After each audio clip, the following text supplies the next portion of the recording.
দীর্ঘ সময় পর অটোগ্রাফে ভাসলেন ফারিয়া শাহরিন। দৈনিক সংবাদ দিগন্ত পত্রিকার নিয়মিত বিনোদন সংবাদের সাথে আমি ফারিয়া হেসান।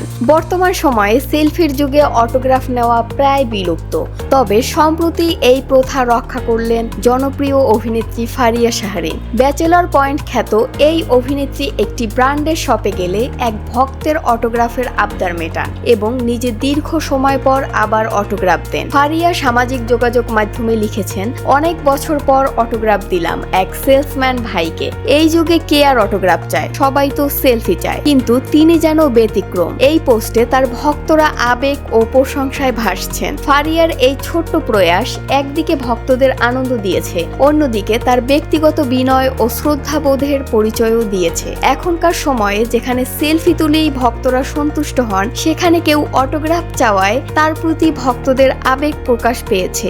এই ধরনের ছোট উদ্যোগ সেলিব্রিটিদের মানুষের সঙ্গে সংযোগ আরও দৃঢ় করে এবং ভক্তদের মধ্যে এক নস্টালজিক অনুভূতি তৈরি করে। ফারিয়ার এই অভিজ্ঞতা প্রমাণ করে, যদিও যুগ পরিবর্তিত হয়েছে, তবে আন্তরিকতা ও বিনয়ের মাধ্যমে মানুষের হৃদয় জয় করা সম্ভব।